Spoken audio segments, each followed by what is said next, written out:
En este caso se da cuenta la lectura de sentencia de apelación número 7-2023. Se encuentra presente el representante del Ministerio Público, el doctor Samuel Rojas Chávez. También se encuentra presente la abogada Agripina Velázquez Zavala, defensa técnica, y el diputado recurrente Gerardo Fujimori Gucci. Se encuentra presente el abogado Miguel Pérez Arroyo, defensa técnica, y el diputado recurrente Guillermo Bocángel Weiber, el abogado Roberto Vilches Limay, defensa técnica, y el diputado recurrente Alexis Toledo Vallejos, y el abogado Elín Calixto Ayala, defensa técnica, y el diputado recurrente Bienvenido Ramírez Tandazo. Muy bien, muchas gracias. Muy buenos días, señoras y señores. Sentencia de apelación en el recurso número 7-2023 proveniente de la Sala Especial de la Corte Suprema. En la fecha 9 de enero del año 2024, vistos los recursos de apelación interpuestos por el señor Fiscal Supremo el actor civil en representación de la Procuraduría Pública Especializada en Delitos de Corrupción, y los encausados Kenji Gerardo Fujimori Gucci, Bienvenido Ramírez Tandazo, Guillermo Augusto Bocángel Weiber y Alexei Orlando Toledo Vallejos contra la sentencia de primera instancia del 25 de noviembre del 2022. Han sido postulados 4 incidentes, una cuestión diferida y 6 apelaciones que serán resueltas en esta decisión. Con relación a la prueba documental presentada en la audiencia de segunda instancia, primero, con relación al sobreseimiento emitido en la carpeta fiscal 256-2018, acerca de Fernando Martín Zavala Lombardi, Daniel Guillermo Urbina Huertas, Edgar Augusto Alvarado Córdoba y José Manuel Boggio Luna, que forma parte del expediente judicial 1935-2018, concernido a la designación de funcionarios en la región Tumbes, programa de compensaciones para la competitividad denominado Agroideas y dirección del proyecto especial binacional Puyango-Tumbes, aun cuando se vinculan al proceso penal ofrecido por el recurrente Bocángel Weiber para probar que el excongresista Bienvenido Ramírez Tandazo no intervino en la designación de los mencionados funcionarios y que su nombramiento no fue irregular, no resulta una prueba de mayor potencia en este caso para revocar la avenida en grado. En principio porque se trata de delitos diferentes. En aquel se ha sobreseído por cohecho, en este se ha condenado por tráfico de influencias. Tampoco corresponde acogerla, ya que las responsabilidades son personalísimas, de tal manera que no se comunican una con otra, luego la conclusión de la primera no conduce a la misma conclusión en la segunda. Por otro lado, el delito descartado de cohecho pasivo impropio, en el que se afirmaba que el procesado Bienvenido Ramírez Tandazo, en su condición de excongresista, habría aceptado el ofrecimiento del exministro de Agricultura y Riego, José Berley Arista Arbildo, sobre la obtención de puestos públicos en el Estado para que en contrapartida cambie su voto en la moción de vacancia presidencial número 4710, diciembre 2017, o primer pedido de vacancia contra el expresidente Pedro Pablo Kuczynski Godard. Apartado 313 del documento fiscal, no se ha producido por descarte de tipicidad, sino por insuficiencia demostrativa, puesto que aunque existe la visita del propio excongresista al exministro de Agricultura Arista Berley el 8 de febrero del 2018, es decir, días previos al nombramiento de Urbina Huertas como jefe de Agrideas y de Alvarado Córdoba como director ejecutivo del proyecto especial binacional Puyango-Tumbes, sin que el exministro pudiera haber explicado los temas que abordaron, y la visita a las instalaciones de la Autoridad para la Reconstrucción con Cambios, cito en Girón de la Unión 264, el 13 de marzo de 2018, luego de lo cual se produce el nombramiento de Boggio Luna como gerente regional de Tumbes, de la Autoridad para la Reconstrucción con Cambios, sin que se hubiera podido obtener prueba suficiente de la relación atribuida. No obstante, como prueba de cargo es suficiente para acreditar que el excongresista Ramírez Tandazo tenía las relaciones reales con funcionarios del Poder Ejecutivo, tanto más si el mismo expresidente Pedro Pablo Kuczynski Godard declaró haber inaugurado obras en Tumbes acompañado de Ramírez Tandazo y Bocángel Weiber. Así pues, en el caso 049-2018, la Fiscalía concluyó que respecto al excongresista Bienvenido Ramírez Tandazo por los delitos de cohecho activo genérico y cohecho pasivo impropio, no se observa medios probatorios indubitables para asumir que la conducta establecida se subsume en el ilícito penal. Lo propio se concluye respecto a los nombramientos de Daniel Guillermo Urbina Huertas, Edgar Augusto Alvarado Córdoba y José Manuel Boggio Luna, es decir, no se advierten indicios que permitan concluir con certeza y no existen elementos de convicción suficientes que acrediten que se cometió el delito, pero no se descartó la cercanía del excongresista Ramírez Tandazo con funcionarios del Poder Ejecutivo, base real de las influencias. Como se insiste, se consolida como prueba de respaldo a la absolución del cohecho activo genérico imputado, pero no del tráfico de influencias agravado.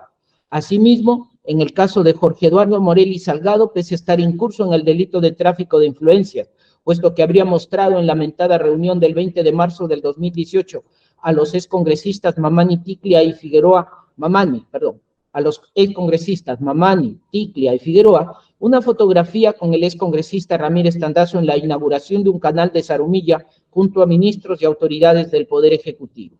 No posee aporte de conducencia adicional porque el sobreseimiento fue por fallecimiento, luego tal conclusión es inconducente en este caso.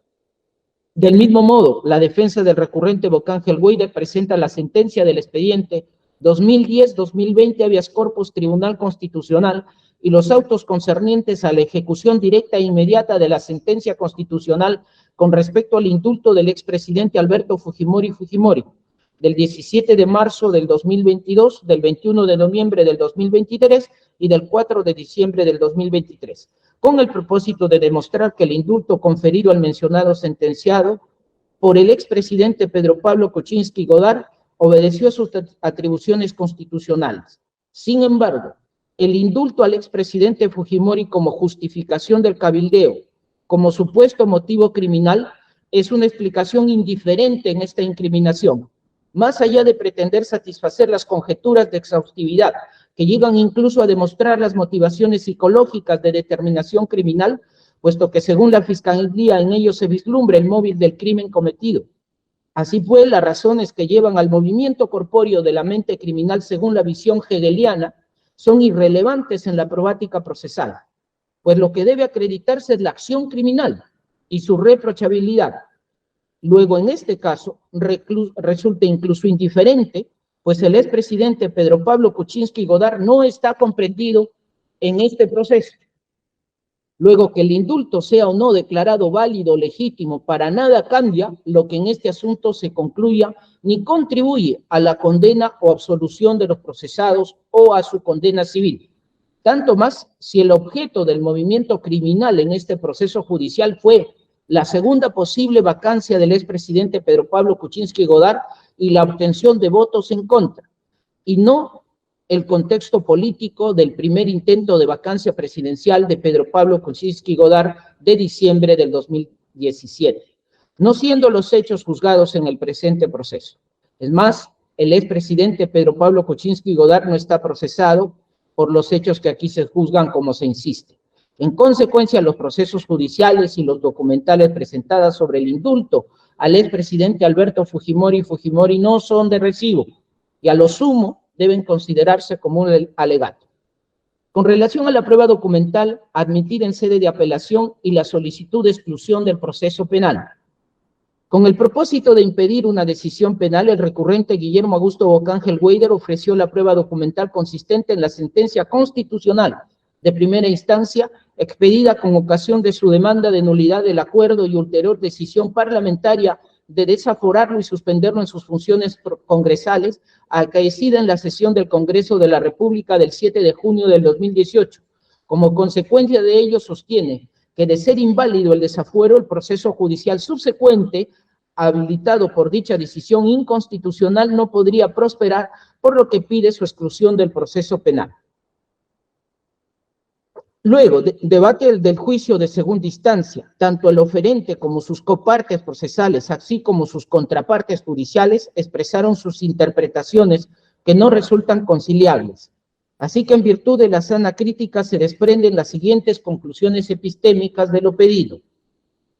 1. Se acreditó que el excongresista Guillermo Augusto Bocángel Weider fue procesado penalmente en este expediente tras publicarse el 8 de junio del 2018 en el Diario Oficial El Peruano la resolución legislativa 010-2017-2018 CR que declaró haber lugar a la formación de la causa por la presunta comisión de los delitos de cohecho, activo genérico y tráfico de influencias, así como suspenderlo en sus derechos y deberes funcionales en tanto dure el proceso penal. 2. Se estableció claramente que el asunto que se pretende demostrar con la sentencia constitucional de primera instancia en el expediente 9686-2018, 0, que es que el excongresista Guillermo Augusto Bocángel Weider y por concomitancia los demás procesados con ocasión del mismo evento imputado fueron desaforados y suspendidos de la función congresal en forma indebida y arbitraria, merced a que los integrantes de la comisión permanente votaron a favor de esas mociones en la sesión del Pleno del 7 de junio del 2018. 3.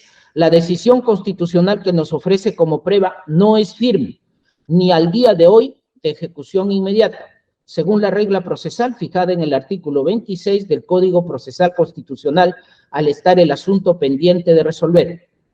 A partir de los puestos y considerando que para la epistemología jurídica, los datos de la realidad que se pretende demostrar con los medios de prueba alcanzados forman la quaestio facti, o hechos probados, proceso eminentemente objetivo y por ende contrastable, entre los cuales no se descartan las sentencias judiciales firmes, que constituirían hechos jurídicos o quaestio facti sui generis. Sin embargo, la interpretación o valoración a la que ulteriormente se arriba a partir del medio de prueba actuado en el plenario forma parte de la quaestio iuris, cuando tal conclusión se encuentra en una norma jurídica aplicable. Una cosa en los hechos y otra el derecho. La primera permite una probanza de hechos, quaestio facti. La segunda, interpretación de la norma, quaestio iuris, o mejor aún, la interpretación de los hechos que se subsumen en la norma jurídica como justificación externa de la premisa fáctica. Después, solo la quaestio iuris, que no ingresa al terreno de los intersticios del derecho por tratarse de una optimización normativa, puede desencadenar su potencia al momento de disolver un problema jurídico. De lo contrario, si es un asunto derrotable, la labilidad la vuelve de libre elección por el juez. Y un asunto es derrotable cuando cabe más de una interpretación sobre la misma disposición normativa. En el caso concreto, la sentencia ofrecida como prueba, quaestio facti, es una prueba de interpretación del artículo 100 de la Constitución y del artículo 89 del Reglamento del Congreso, así como si el procedimiento de desafuero y suspensión congresal fue válido o inválido por arbitrario. Sin embargo, la interpretación que se ofrece no es una quaestio facti, sino una quaestio iuris. Los efectos ex nunc et erga omnes que la defensa técnica del recurrente Bocángel Weider argumenta exigen que estemos tanto frente a una resolución jurisdiccional como que el asunto sea clarísimo y no derrotable. En todo caso, podrá ser, pero aún no cuando exista firmeza de la decisión, o mejor aún, es un hecho jurídico en potencia. Adicionalmente, el pedido de ejecución inmediata constitucional ha merecido varios pronunciamientos ulteriores en el proceso constitucional. Primero, se declara improcedente el pedido de medida de actuación inmediata de la sentencia mediante resolución del 21 de julio del 2023. Posteriormente, en revisión, esta decisión es declarada nula por la Sala Superior y por consiguiente reenvío para que el juez constitucional de primer grado vuelva a emitir la que corresponde. Decisión emitida el 6 de diciembre del 2023, lo cual aún está en trámite. Asimismo, en otro incidente se emitió la resolución del 26 de septiembre del 2023 que declaró improcedente la medida cautelar de ejecución inmediata. Más adelante, la resolución superior del 6 de diciembre de 2023 confirmó la improcedencia referida. Después, también está pendiente la decisión de fondo del tema constitucional.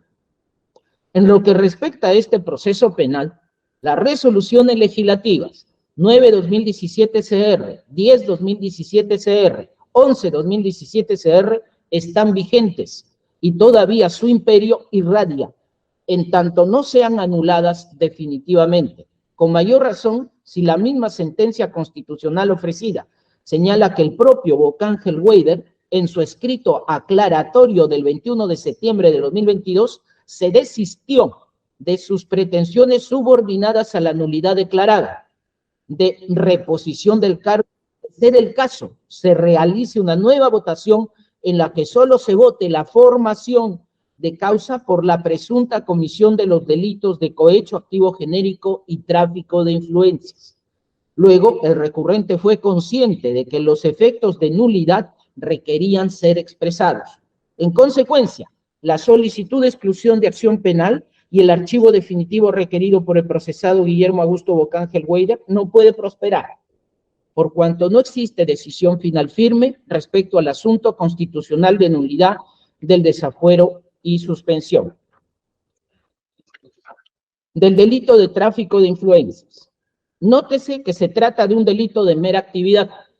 Por tanto, a diferencia del cohecho, en el que el medio corruptor es el protagonista, el cual debe ser identificado o identificable, en el tráfico de influencias son estas, y no el medio corruptor, el que colma este delito común. Es suficiente que la influencia sea patente para el traficante corrompido, aunque el beneficio, donativo o promesa nunca se llegue a realizar.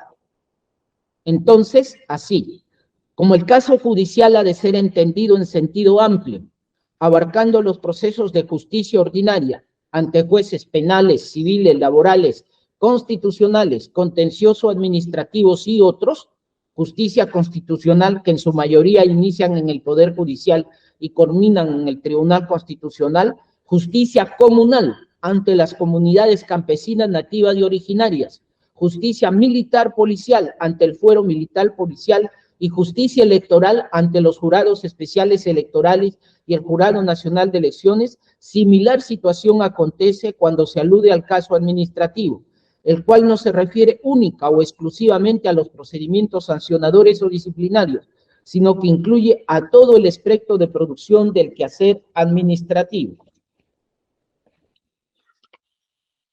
Se advierte a la vez que el conflicto de intereses entre investigación y libertad, ambos legítimos, no debe ser solucionado de modo automático o mecánico, sino atendiendo la razón de la posible norma infringida. La investigación delictiva es un fin legítimo del Estado y el proceso es el instrumento adecuado para ello, pero ni los derechos son absolutos e invulnerables, ni el proceso penal puede incurrir en un peligroso hipergarantismo formalista, ya que solo conllevaría a construir una barrera infranqueable que el Estado en la lucha construir una barrera infranqueable para el Estado en la lucha contra la delincuencia.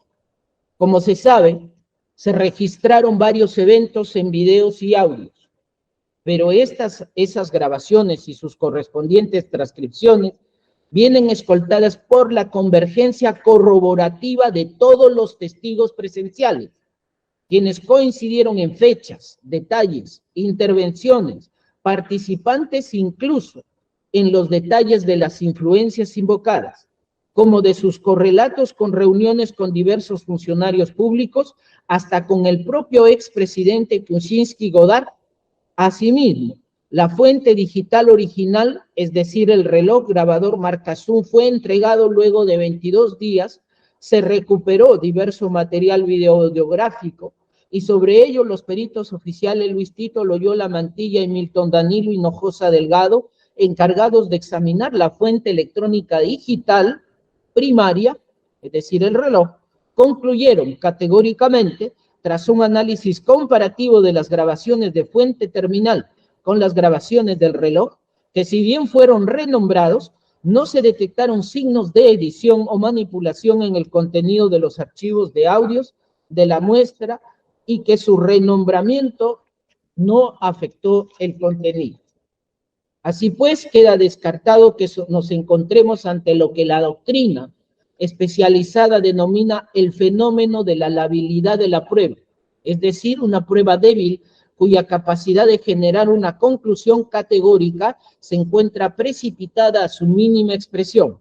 En este caso no se trata de una prueba ilícita, en principio porque en uno u otro estadio procesal los intervinientes depusieron en reuniones y conversatorios, donde corroboraron lo que en los documentos digitales y sus correspondientes transcripciones se consignó. Luego, al existir fuente independiente, la labilidad probatoria de los audios y videos no tiene lugar. Después, no se vulneró el derecho fundamental del secreto de las comunicaciones, pues uno de los copartícipes de los coloquios suscitados en las reuniones del 15 y 20 de marzo del 2018, es decir, el testigo Moisés Mamani Colquehuanca, realizó las grabaciones de modo directo, las efectuó él mismo e indirecto, mediante los testigos Modesto Figueroa Minaya y Mario Manuel Fernández Villalobos. En este punto es inobjetable que existió autorización de dicho interlocutor para revelar el contenido de las conversaciones. Posteriormente entregó la fuente electrónica original al representante del Ministerio Público. Se sometió a cadena de custodia y se estableció en virtud de pericias oficiales que el contenido era auténtico e íntegro. La tutela de este derecho, el secreto e inviolabilidad de las comunicaciones, no se da cuando uno de los interlocutores registra, capta o graba su propia conversación, o de ser el caso, de manera voluntaria y expresa a un tercero para que registre la misma. Lo constitucionalmente prohibido es la intervención de la comunicación por un tercero, sin autorización de ninguno de los interlocutores o de la autoridad judicial. No se está ante una prueba prohibida, tanto porque se trató de una conversación entre dos personas, una de las cuales era el interlocutor que aceptó efectuar esa llamada. No intervino un tercero ajeno a la conversación, por lo que no existe vulneración del derecho al secreto de las comunicaciones y el contenido de la conversación no era íntimo o privado. Cita la sentencia Tribunal Constitucional Español 56/2003 del 24 de marzo. Cuanto porque se está ante un delito de tracto sucesivo, porque no se indujo al imputado a delinquir. La idea criminal no se introdujo artificialmente, no se trata en suma de un delito provocado. Tratándose de una conversación entre personas, una de las cuales aceptó la grabación, no se necesitaba autorización judicial. La espontaneidad de uno de los interlocutores no está en la discusión. No es ilícito, por lo demás, que la autoridad inste a uno de los imputados a tener una conversación con otro de los partícipes en el delito y que esa conversación se grabe. Sentencia del Tribunal Supremo Español del 20 de febrero del 2006. A los efectos de la transcripción judicial, no es constitutiva de su eficacia procesal la intervención del defensor.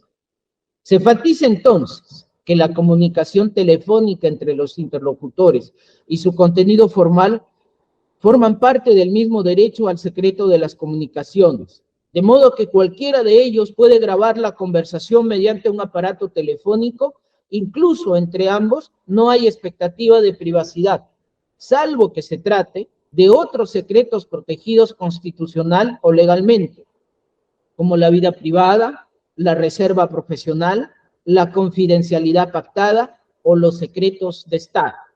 Así, el contenido de dicha comunicación podrá hacerse valer como prueba en el proceso penal sin necesidad de que exista una autorización judicial previa.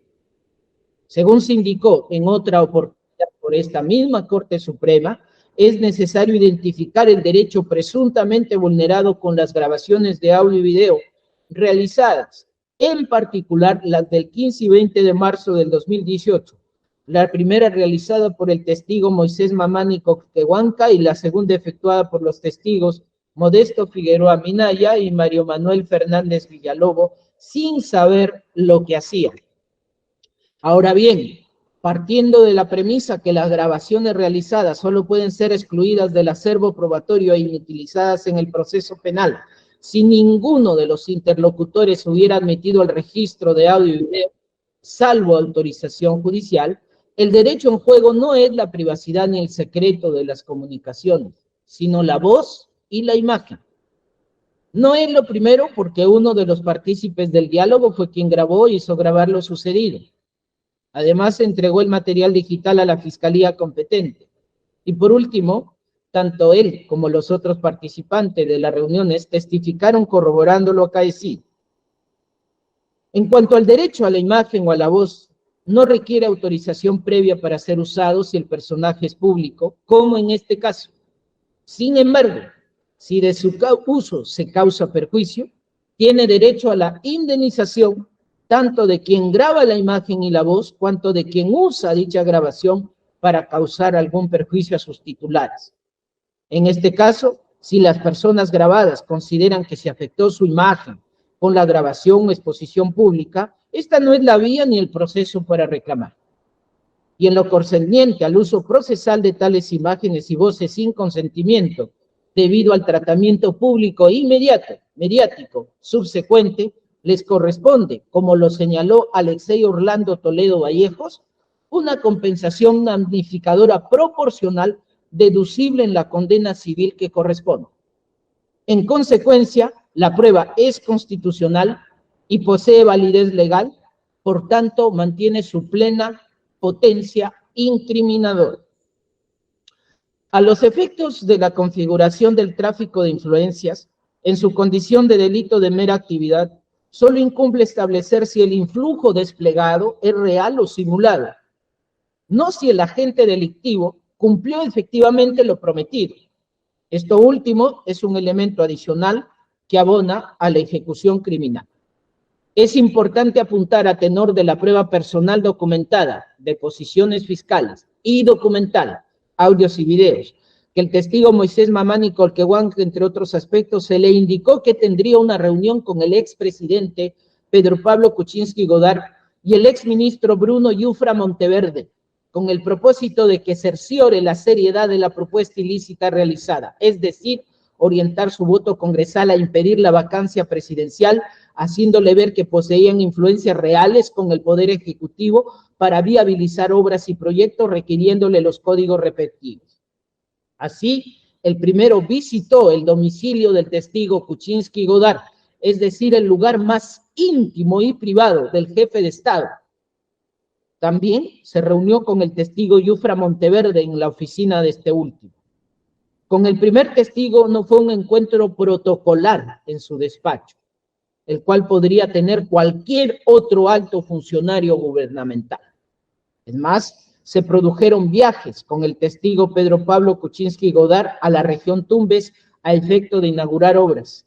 Tal situación revela objetivamente que la influencia ofrecida era cierta, seria, real y verosímil. Por lo demás, el Tribunal Acuo efectuó un desarrollo expositivo razonable y suficiente. Se relieva además que en las impugnaciones defensivas no se precisó que el citado órgano de prueba citara datos fabulados, refiriéndose a Mamani y Colquehuán, contrarios a la lógica o absolutamente inverosímiles, o que en todo caso se trate de una construcción artificiosa de la realidad que tenga como único propósito perjudicarlos personalmente. Ninguno de estos aspectos se verificó objetivamente. La prueba corroborativa es unívoca, posee la misma significación y va en la misma dirección incriminadora. Los testigos de cargo refirieron el contexto en que se produjeron los encuentros del 15 y 20 de marzo del 2018, así como las influencias propuestas y los donativos ofrecidos. Por su parte, los audios y videos incorporados en el juzgamiento ante las partes procesales contienen diálogos elocuentes y precisos, como tal, son líteros suficientes. De la no solicitud del indulto a favor del condenado Alberto Fujimori, así como la falta de valoración de los acuerdos de gobernabilidad y del propósito de generar bienestar social. Como anunciamos al descartarse el mérito probatorio del sobreseimiento emitido en la carpeta fiscal 256-2018 con relación a Fernando Martín Zavala Lombardi, Daniel Guillermo Urbina Huerta, César Augusto Alvarado Córdoba y José Manuel Boggio Luna, que forma parte del expediente judicial 1935-2018-0, la Fiscalía insistió en la falta de valoración de las declaraciones de los testigos 01-2018 5D2F y GP223, pues según su hipótesis, el indulto concedido el 24 de diciembre del 2017, mediante Resolución Suprema 281-2017 JUS, refuerza su tesis de medio corruptor idóneo del cohecho activo genérico agravado. Por su lado, la defensa del recurrente Bocángel Weider sostiene que el hecho de que el Tribunal Constitucional haya validado tal acto presidencial humanitario exenta de responsabilidad a los procesados. Incluso el Iudex Aquo consideró esta acreditación como un elemento probatorio que fortalece la condena de tráfico de influencias reales. Sin embargo, tanto el indulto como los acuerdos de gobernabilidad y el propósito de generar bienestar social no resultan medios de acreditación conducentes en este caso. Primero, la razón del movimiento corpóreo volitivo ilícito que se juzga en este caso no es el indulto al expresidente sentenciado Alberto Fujimori Fujimori, sino el tráfico de votos para evitar la segunda moción de vacancia del expresidente Pedro Pablo Kuczynski Godard. Segundo, las razones de determinación criminal, mens rea, serían un punto de apoyo importante en la convergencia probatoria si de un lado estuviésemos ante un escenario de constructo racional indiciario, pero ocurre que en este proceso se ha actuado prueba directa. De otro lado, si no se tratase de delitos de mera actividad, la determinante criminal preparatoria sería importante en esos casos de delitos tentados, pero ese tampoco es el contexto procesal juzgado. Tercer lugar, como antes se dijo, los hechos imputados en este caso ocurrieron antes de la segunda moción de vacancia presidencial contra el exmandatario Pedro Pablo Kuczynski Godard y con posterioridad al indulto. Por tanto, son temas impertinentes a este proceso. Después, la validez y legitimidad del indulto no trasciende la responsabilidad penal que aquí se debe acreditar. En cuanto a los acuerdos de gobernabilidad y el propósito de generar bienestar social, forman parte ineludible del quehacer político y conciernen a la función congresal. Además, es deber de todo ciudadano defender los intereses primordiales de la nación, como la gobernabilidad y la institucionalidad. En ese sentido, exorbitan la materia punible y corresponden al estricto ámbito de lo político, sobre lo que a la jurisdicción no le compete reprochar. En todo caso, es el ámbito constitucional donde puede ventilarse su validez o legitimidad y no un proceso penal.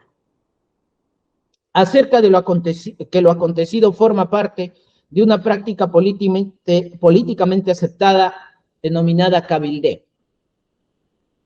Se ha alegado también como causal de exención de la responsabilidad el contexto político de cabildeo o gestión de convencimiento de votantes sobre alguna moción presentada como mecanismo parlamentario, al igual que los controles y las sinergias y relaciones indispensables para superar el poder del Estado. El denominado cabildeo exige, por un lado, que las relaciones al más alto nivel en el ejercicio del poder son indispensables para que cualquier Estado pueda subsistir. El Pacto Social Peruano y la Constitución Histórica de la Nación han impuesto desde siempre la existencia de una pacífica y dinámica convivencia como requisito para la unión nacional, para que se impidan las disrupciones democráticas y se cumpla con la finalidad de que impere la autoridad y no la dominación.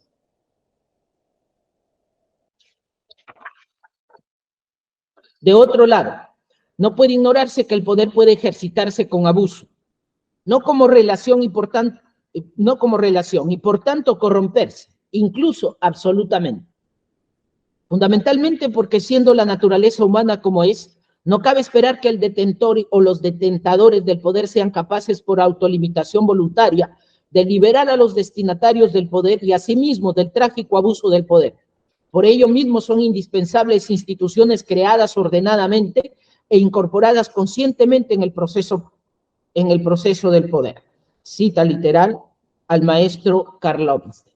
Ya que el poder es esencialmente lo que reprime, y así se muestra de manera abierta y sin enmascaramientos cada vez que hacemos sentir la tiranía en el ejercicio del poder, cuando al amparo de la justicia y las formas sociopolíticas justificamos su ejercicio para subyugar a los otros, validos de esa fuerza, cualquiera sea su forma de presentación, armas, dinero, satisfacción de necesidades, exasperación de temores y miedos, inseguridad, extorsión, puestos públicos, jerarquía, etcétera, porque es en sí mismo el despliegue de una relación de fuerza que logra aniquilar la voluntad del otro para someterla a la propia. Por tanto, en esencia, el poder, más que un bien que se posee, se convierte en una estrategia tanto de pacificación como de dominación. El poder se ejerce y sus efectos no son atribuibles a una apropiación, sino a ciertos dispositivos que le permiten funcionar a cabalidad.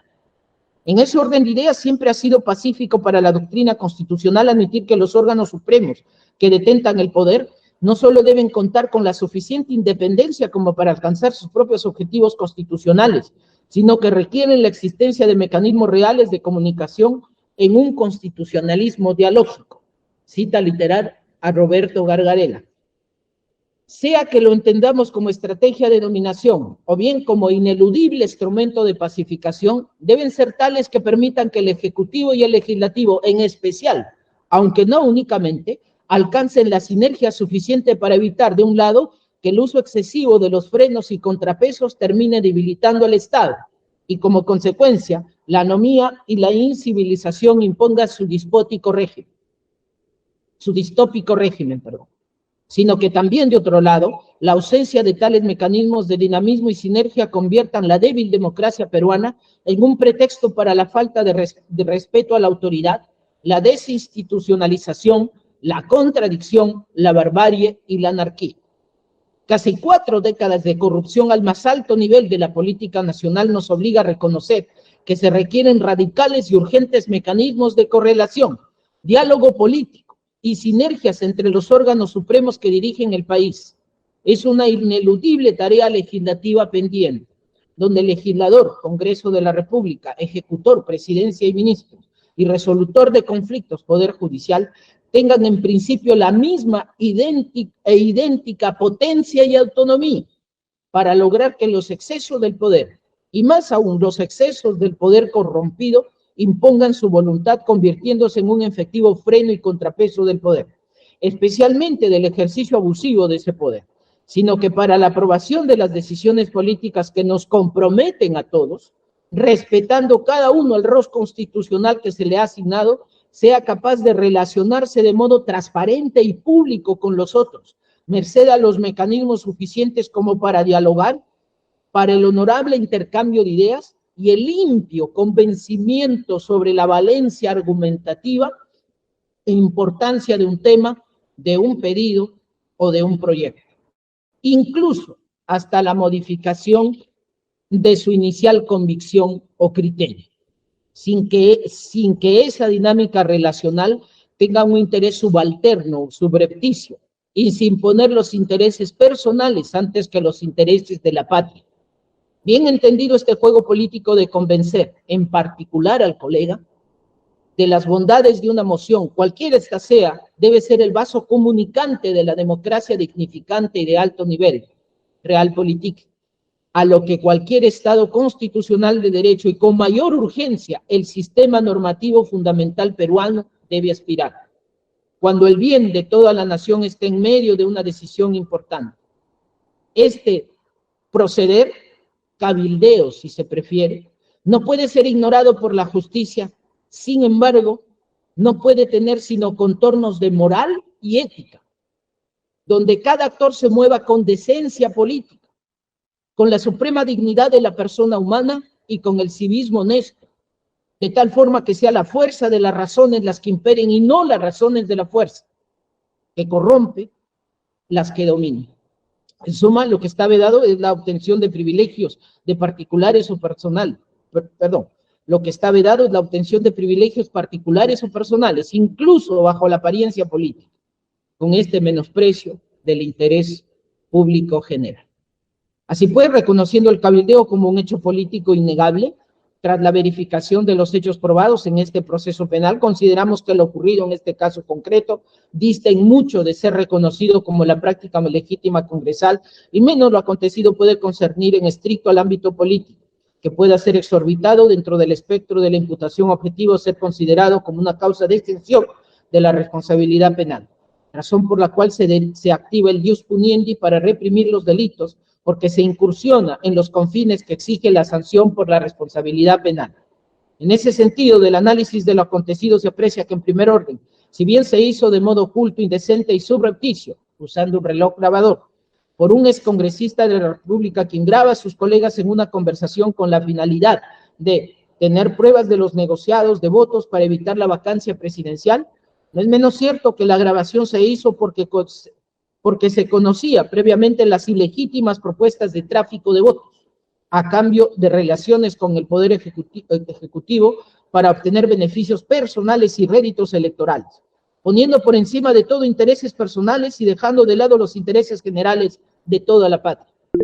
En segundo lugar, es verdad también que una vez realizada tal hazaña y obtenida la prueba del negocio de votos, no se actúa con civismo y buena fe, pues en lugar de acudir con la prueba obtenida al Ministerio Público, se entregan las grabaciones a su vocero de bancada partidaria, y después de varios días se convoca una conferencia de prensa donde se exhiben los audios y videos recogidos, llevando un asunto de contenido delictivo para que sea la opinión pública, los foros de redes sociales y los contenidos digitales los que acusen, decidan y sentencien emocionalmente este asunto, para que solo semanas después, y no voluntariamente, sino a requerimiento fiscal, se entreguen las copias o grabaciones digitales que primero se bajaron a una laptop por un amigo del que convenientemente no se recuerda el nombre. No obstante, es imposible ignorar que las grabaciones obtenidas revelan conversaciones en las que excongresistas de la República conversan sobre inespecíficas obras regionales, puestos varios de trabajo para sus conocidos y amistades, así como designaciones y nombramientos de funcionarios públicos, como si la labor congresal fuese hacer obras públicas, designar funcionarios o decidir sobre contrataciones del Estado, convirtiendo el foro político en una plataforma para sustituir a los reales obligados de dichas funciones, ejecutivo, gobernadores y alcaldes, y exorbitar la auditoría subyacente, ya que la Contraloría General de la República no tendría potestad para controlar lo que está fuera de las competencias del gasto público. En suma, actuando al margen de las reglas establecidas en un sistema constitucional y democrático, y peor, fuera de los confines de la política, solo con un fin subalterno como bandera, sin importar ni el Estado constitucional de derecho, ni la convivencia pacífica, ni el bienestar general. Esta manera de actuar en ningún caso puede ser una forma socialmente aceptada de hacer política, ni lo ocurrido puede considerarse una práctica congresal legítima, por más que sea conducta corriente de algunos altos funcionarios públicos desde el siglo pasado hasta la fecha, tanto por erigirse tutores de potestades que no corresponden, cuanto por extralimitar los controles políticos y constitucionales, al punto de obligar al sistema de justicia a operar y reprimir el delito acontecido. En consecuencia, este alegato es inadmisible. En el caso, lo relevante en la clave de integridad del archivo de información es el reloj que sirvió de base para la elaboración de la subsiguiente pericia electrónica. El contenido de lo consignado y la solidez e integridad de lo peritado dan cuenta de la realidad de lo que en ambas reuniones se planteó y ofreció a los congresistas. A ello se agrega que lo que declaró sumarialmente el denunciante Mamani Coquehuanco, así como lo que plenariamente expusieron los congresistas Ticla Rafael y Figueroa Minaya, así como los testigos Alberto Juan Bautista Merino y Mario Manuel Fernández Villalobos. Es verdad que las declaraciones de Mamani Coquehuanca se prestaron sin la presencia ni citación de abogado defensor, ni de las imputadas. Estas se leyeron en el acto oral y se sometieron a contradicción. La exigencia de posibilidad de contradicción propia del procedimiento de investigación preparatoria, desde luego, como recuerda la sentencia del Tribunal Europeo de Derechos Humanos Alcahuahuaja Antaherí versus Reino Unido, del 15 de diciembre de 2011, permite excepciones sin afectar el derecho de defensa, las cuales, por lo general, exigen que el acusado tenga una oportunidad adecuada y correcta de impugnar y cuestionar las declaraciones formuladas por un testigo en su contra, ya sea cuando el testigo presta sus declaraciones o en un momento posterior durante el proceso. Sentencias del Tribunal Europeo de Derechos Humanos, Lucá versus Italia y Elakov versus Macedonia. Dos son los requisitos. Debe existir un buen motivo que explique por qué los testigos no han podido ser interrogados por la defensa, y B, cuando una condena está basada únicamente y de manera determinante en las declaraciones de una persona, que el acusado no ha tenido oportunidad de interrogar o hacer interrogar. Deben proporcionarse suficientes factores compensatorios, incluida la existencia de fuertes garantías procesales. La defensa de los imputados desde antes del juicio tuvo conocimiento de esa declaración. Incluso en el curso del juicio se desveló la identidad del testigo protegido Mamani Colquehuanca. En el curso del procedimiento principal, las partes articularon las medidas necesarias para cuestionar la declaración de dicho testigo. Además, siempre declaró como testigo protegido en las defensas en el curso de la investigación preparatoria. Antes del deceso del testigo protegido, no instaron su ampliación para estar presentes y contrainterrogar. Por otro lado, al ser un elemento de prueba relevante, no es la única prueba de cargo que se tiene, pues no solo se cuenta con el mérito del reloj, de su contenido y de la prueba pericial electrónica, sino también con la declaración de los otros dos congresistas que apuntan en una misma dirección incriminatoria. En consecuencia, no ha sido incorrecto, a tenor de esta excepción, valorar las declaraciones del congresista Mamani Colquehuanca. Con referencia a las citas del Tribunal Constitucional Español 75-2013, 51-2015 y 312-2017. A partir de lo expuesto en el fundamento jurídico precedente, se entiende que el comportamiento de los imputados está incurso en el tipo delictivo de tráfico de influencias con agravantes. No se está ante un acto de cabildeo político común y no censurable en el ámbito de las relaciones entre el gobierno y el Congreso, sino ante una conducta que claramente rebasó los límites de estas relaciones e ingresó en el ámbito prohibido del derecho penal. Más allá de que los imputados partieron de un antagonismo político con la fuerza política mayoritaria del Congreso, de la que procuraban desprenderse formalmente, y un alineamiento con el gobierno, lo que efectivamente llevaron a cabo fue, de un lado, atraer a otros congresistas con el ofrecimiento de obras y nombramiento de funcionarios para las regiones que representaban, y de otro lado, garantizándoles el apoyo del gobierno y un marco de preferencias a sus planteamientos, en especial, como ya se indicó, de ejecución de obras y de designación de funcionarios afines. Incluso en esas reuniones se reconoció que en la ejecución de obras las empresas beneficiarias les pagarían un mínimo del 5% como ventajas personales. Las relaciones gobierno-congreso, como se dijo antes, han de estar enmarcadas en la búsqueda del bien común y responden a políticas públicas transparentes, equitativas para todas las regiones del país y con base en planes y programas técnicamente diseñados y correctamente ejecutados, con pleno respeto, entre otros, de los principios de legalidad y eficacia. Lo realizado por los imputados, desde luego, colisionó frontalmente con esa lógica del servicio al interés general y además inauguró vinculaciones anormales al margen de la generalidad para la política de nombramiento de funcionarios y concreción de ejecución de obras públicas sujetas al derecho financiero y presupuestario del Estado.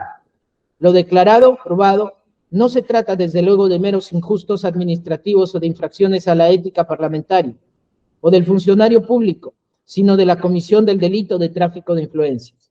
Ya se expuso desde el tipo penal delictivo en cuestión que lo efectivamente realizado por los imputados fue invocar influencias ante los máximos niveles del gobierno nacional y prometer para los interesados, los congresistas Mamani, Ticlia y Figueroa, una ventaja vinculada a obras públicas y nombramiento de funcionarios con el ofrecimiento de interceder ante los altos funcionarios del gobierno competentes con esa finalidad. No se vulneraron regulaciones administrativas o reglas éticas, sino las previsiones del Código Penal. En consecuencia, la decisión de condena debe ser confirmada. De la ausencia de lesión al bien jurídico protegido y la innecesariedad de fijar una reparación civil. Se ha partido de señalar que no hubo lesión alguna que reparar. Hipótesis equívoca de los recurrentes, pues en el delito de tráfico de influencias, incluso reales, no genera un daño material, sino un daño inmaterial, moral e institucional en este caso, que ha sido proporcionalmente evaluado en el pago solidario de 500.000 soles. No pueden ignorarse que el contexto del hecho ilícito acreditado de tráfico de influencias reales ha sido el recinto más alto de la nación y respecto a la vacancia de un presidente de la República. Por tanto, no puede haber un escenario de mayor daño al Estado.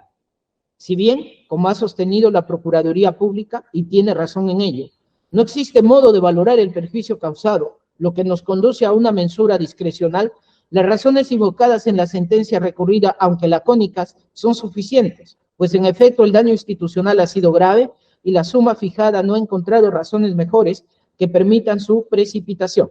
Tanto más si la premisa de la que se parte es que no existe daño alguno causado, cuando es evidente que traficar con los votos congresales para que se pueda emitir una decisión en un sentido u otro, valiéndose de influencias para beneficios particulares, es un grave daño a la endeble democracia peruana. Asimismo, Alexei Orlando Toledo Vallejo sostiene que al no ser congresista, el monto que le debe corresponder ni debe ser solidario ni alcanzar el mismo monto que a sus cosentenciados. Refuerza su argumento sosteniendo que así como le han extendido una pena menor, la condena civil debe seguir la misma suerte. Es verdad que se ha sentenciado por una pena inferior, pero ello no significa que no debería haberle correspondido la pena del autor, tanto más si también era funcionario parlamentario. Sin embargo, las razones pedagógicas no han superado la barrera de la legalidad. Por tanto, la pena no puede ser analizada del modo que se pretende, y menos considerar que el daño ocasionado por no tener la condición de congresista debe ser menor. Descartada la razón de simetría punitiva, pues se le impuso una pena inferior, aunque le habría correspondido una pena igual, en la condena civil no tiene por qué seguirse el mismo tratamiento. Al ser funcionario público, el daño causado es igual, y no se brindaron razones de mejor validez para su precipitación. Por ello, este argumento queda descartado. Por último, en cuanto al alegato de vulneración del derecho de defensa por modificación del título activo de imputación sentenciado como coautoría cuando se habría investigado como autoría. Esta no es una modificación trascendente, tanto más si fue la propia Fiscalía quien concluyó al cierre del plenario con esa denotación. Tampoco afecta el derecho a defenderse de los procesados, pues tal distinción es más que dogmática que típica o de legalidad punible o penológica, en especial si en todo momento se le imputó el fáctico como codelincuencia, que permanece inalterable. Y sobre los errores de citas de interlocutores de las conversaciones atribuidas por la Fiscalía al imputado Alexei Orlando Toledo Vallejo, son hierros irrelevantes, no solo porque el error proviene de frases citadas de lo expresado en el plenario por el Ministerio Público, lo cual no afecta en forma patente ni trascendente la sentencia, tanto más si el mismo alegante reconoce que este lapsus fue enmendado en el análisis judicial en donde aparece la cita y el interlocutor correcto. Lo alegado no es de recibo. En cuanto a las pretensiones de la Fiscalía y el actor civil, de plano, la pretensión de la Fiscalía que se formula es contra ley, toda vez que el artículo 425, numeral 3, literal C del Código Procesal Penal, si bien contempla la posibilidad de condenar al absuelto, condiciona dicha prerrogativa que las partes puedan interponer recurso de apelación que será de conocimiento de la Sala Penal Suprema. No es un proceso extensivo, pues en todo caso el representante del Ministerio Público no ofreció medios probatorios para enervar el juicio absolutorio de primera instancia, a efectos de revocarlo y decretar la condena penal. Un juicio de revisión donde además se pretende la modificación de la valoración probatoria efectuada en primera instancia, sin que se actúe de prueba nueva alguna, resulta inadecuado. Se soslaya en este punto que se trata de un proceso penal por razón de la función pública, especialmente una causa penal por delitos de función atribuidos a altos funcionarios públicos, como tal, de acuerdo con el artículo 450, numeral 7 del Código Adjetivo contra la sentencia de vista, no procede recurso alguno. En ese sentido, las partes procesales tendrían menguada la posibilidad de impugnar una eventual condena dictada en segunda instancia y con ello el derecho convencional del condenado a apelar su sentencia cuando hubiera sido absuelto. Por tanto, cuando la Fiscalía requiera la condena del alto funcionario público absuelto, exige ineludiblemente transitar por un juicio extendido de segunda instancia, ofreciendo las pruebas que a su propósito resulten pertinentes, conducentes y útiles a la condena que exige. No es suficiente discrepar con el análisis probatorio de primera instancia. El cohecho exige un medio corruptor identificado o identificable, y los hechos acreditados según los testimonios corroborados de Mamani en ese sentido. Si bien Bienvenido Ramírez Tandazo le habló de porcentajes de obra precisados por Freddy Guido Aragón Valdés y por Bruno Yufra Monteverde, quienes le manifestaron cifras del 10, 7 y 5%. En primer orden de cosas se refieren a obras inespecíficas no identificables, y ni Aragón ni Yufra fueron procesados en este caso. En segundo orden de cosas, no se presentó prueba alguna que acredite siquiera el medio corruptor identificable. Las conjeturas y especulaciones fiscales no son suficientes para condenar por este delito a los procesados, por lo que por la forma y la materia este pedido de revocatoria no tiene recibo. Sus alegatos no destruyen la conclusión absolutoria de la venida en grano. En cuanto al tráfico de influencias simuladas, la forma de presentación de la acusación fiscal ya de entrada es contradictoria y solo el derecho a la tutela jurisdiccional efectiva la ha podido sostener. Por cuanto es contradictoria al principio lógico de no contradicción que un mismo hecho pueda ser al mismo tiempo real y simulado, puesto que si es real, ya no es simulado, y viceversa. Se ha pretendido de manera retórica un discurso de particularización, separando en la misma escena las influencias que eran verosímiles de las que no. Pero en la práctica no se ha logrado demostrar la simulación, en particular porque se ha hablado del manejo de contratos en la administración del Congreso de la República y de salvar al traficante corrompido de futuras investigaciones. Incluso se ha hablado de investigaciones del Ministerio Público. Sin embargo, estas supuestas influencias no resultan verosímiles para el congresista Mamani Colquehuanca ni para los otros interlocutores, porque ellos conocían perfectamente que la fuerza mayoritaria tenía las fuerzas políticas en el Congreso, era fuerza popular, y que su grupo disidente, los Avengers, no tenían las fuerzas políticas para ocupar la mesa directiva. En cuanto a futuras investigaciones, el derecho no se ocupa del futuro, menos de aquellos que no han tenido correlato alguno en la actuación probatoria. Razones más que suficientes para descartar este pedido. De la revocatoria y la elevación de las penas impuestas.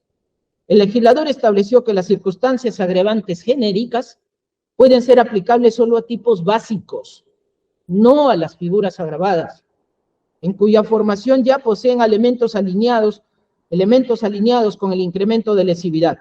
En ese orden de ideas, la Fiscalía no puede ignorar que acusó por las figuras agravadas, en particular del tráfico de influencias. Por tanto, ya no corresponden incrementos de circunstancias agravantes. Acuerdo Plenario 1/2023, del 28 de noviembre del 2023, fundamento 25. Por otro lado, tal circunstancia de ejecutar la conducta punible sobre bienes o recursos públicos, en principio, el verbo rector de esa circunstancia agravante exige que se trate de delitos de resultado, no los de mera actividad, donde no se ejecutan recursos, donde no se ejecutan recursos, como en el caso del tráfico de influencia, menos aún si tal promesa no se realizó. Finalmente, la relación entre los bienes y recursos públicos y el procesado requiere que para la tipificación de esta circunstancia, que exista un resultado de ejecución, aunque fuese incipiente, pero como se insiste en este delito, esta agravante no se aplica y en los hechos acreditados ello no ocurrió. Las circunstancias agravantes genéricas no son elemento típico del ilícito, sino modulaciones al ilícito que colman sus propios elementos típicos. En consecuencia, este pedido resulta inadmisible. De la revocatoria e incremento de la reparación civil fijada. El actor civil solicita que se duplique la reparación civil fijada, pero no esgrimió razones distintas a las que permitieron imponer la suma de 500.000 soles en pago solidario. Así pues, tratándose de un delito que en la forma y en los hechos carece de repercusión objetiva, el daño material, sus frutos y efectos quedan descartados. Luego, el único daño que subsiste es el daño moral, el cual se fijó bajo la misma regla que ocupa su premisa impugnativa, por lo que no existe forma de avalarlo. En consecuencia, el monto se fija de modo discrecional.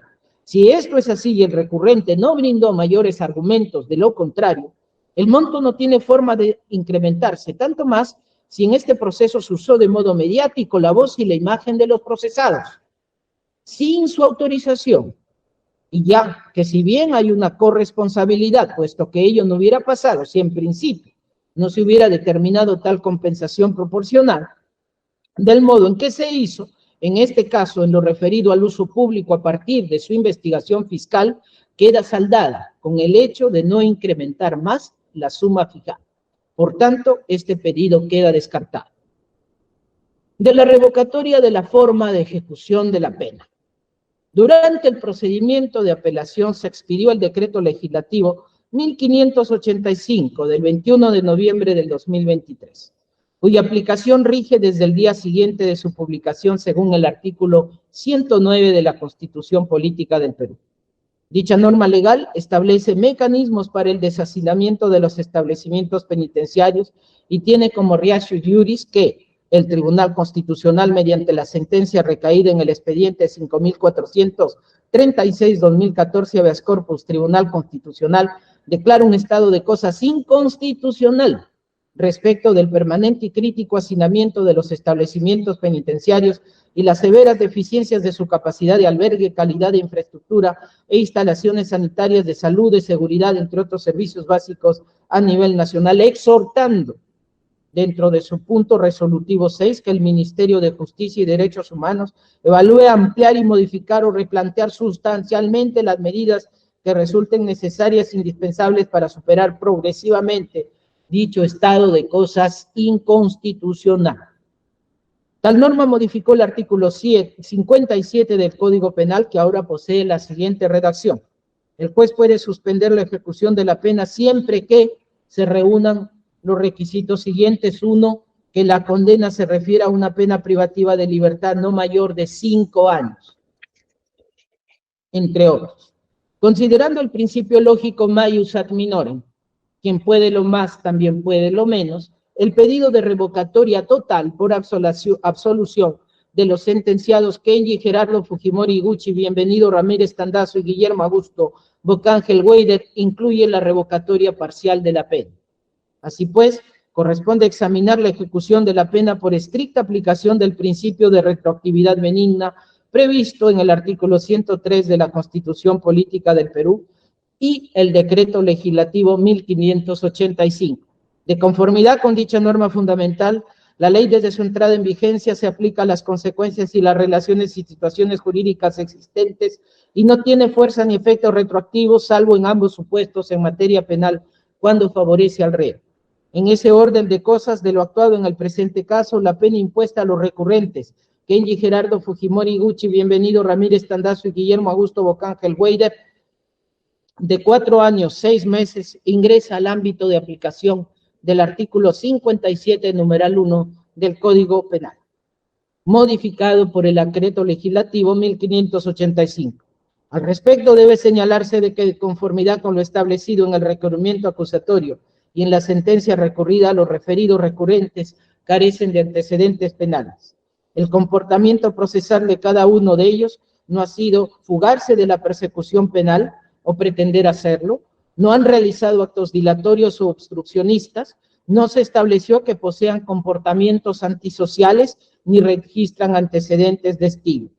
Lo anotado nos permite formar una prognosis favorable sobre la conducta futura de los condenados. En observancia al principio tanto un appellatum cuanto devolutum, se abordaron las impugnaciones defensivas y acusatorias.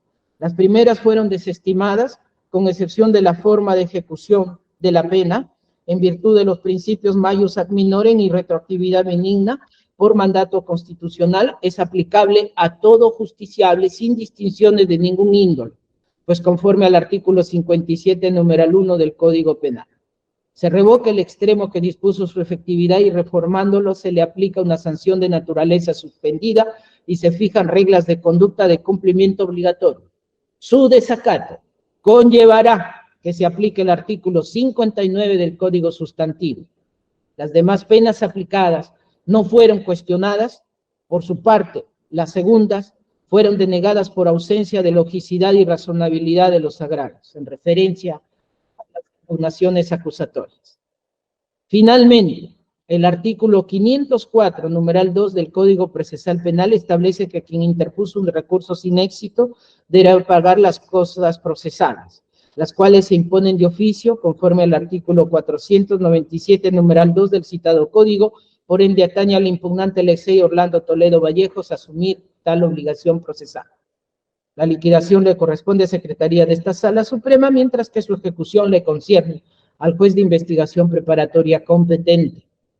Por su parte, en atención al artículo 499, numeral 1, el señor fiscal supremo y el actor civil no les corresponde el pago de costas, del mismo modo, al ser declarados fundados en parte. Los demás recursos defensivos no corresponden imponer costas procesales a Kenji Gerardo Fujimori Iguchi, Bienvenido Ramírez Tandazo, Guillermo Augusto Bocángel Weider.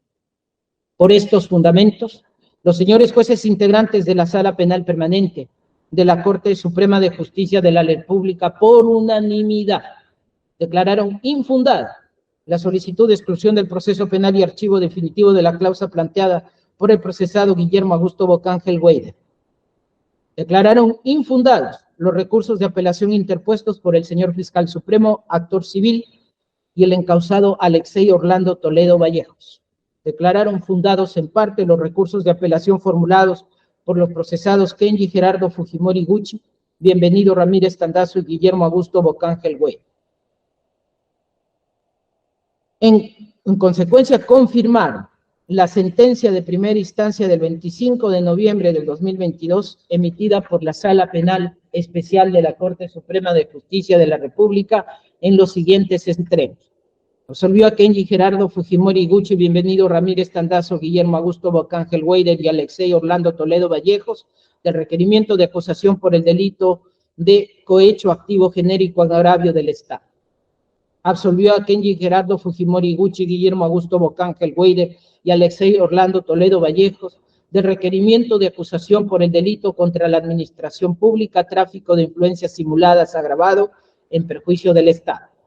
Condenó a Kenji Gerardo Fujimori Gucci, Bienvenido Ramírez Tandazo, Guillermo Augusto Bocángel Weider y Alexei Orlando Toledo Vallejos como autores del delito contra la administración pública, tráfico de influencias reales agravado en agravio del Estado.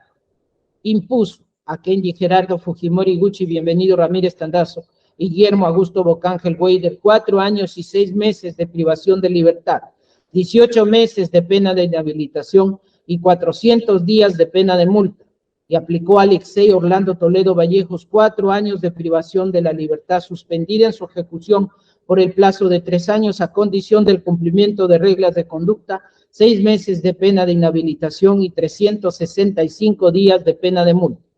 Fijó como reparación civil 500,000 soles que deberán abonar de modo solidario todos los condenados a favor del Estado. Revocaron la aludida sentencia en cuanto a la efectividad de la pena impuesta a Kenji Gerardo Fujimori Gucci, Bienvenido Ramírez Tandazo y Guillermo Augusto Bocángel Weider, reformando, les aplicaron 4 años y 6 meses de privación de libertad suspendida en su ejecución por el plazo de 4 años. Como tal, de acuerdo con el artículo 58 del Código Penal, establecieron las siguientes reglas de conducta. Prohibición de ausentarse del lugar donde residen sin autorización del órgano jurisdiccional competente. Prohibición de portar armas o cometer nuevos delitos o causar disturbios o destrozos a los recursos naturales o patrimoniales o a la propiedad pública o privada. Obligación de comparecer personal y obligatoriamente cada 3 meses al Juzgado Supremo de Investigación Preparatoria de la Corte Suprema de Justicia de la República para informar y justificar sus actividades. Prohibición de realizar o instigar actos de vandalismo, destrucción de la propiedad privada, pública o privada, y ofender a personas naturales o jurídicas. Obligación de realizar una obra social o de servicio comunitario o comunal bajo la supervisión de la Oficina de Medio Libre del Instituto Nacional Penitenciario de Lima, y obligación de cumplir con el pago de la reparación civil según se establezca en sede de ejecución de sentencia. Condenaron al encausado Alexei Orlando Toledo Vallejos al pago de costas procesales correspondientes. Dispusieron que no corresponde imponer costas procesales a la Fiscalía Suprema, actor civil, a los procesados Fujimori, Ramírez y Bocángel. Mandaron que la presente sentencia se lee en audiencia pública como ha sido realizado, que se notifique a las partes apersonadas en esta sede suprema y que se publique en la página web del Poder Judicial. Esta es la sentencia emitida, con lo cual queda concluido el proceso 7-2003. Por su participación se les agradece. Muy buenos días. Muchas gracias. Muchas gracias. Buenos días. Gracias.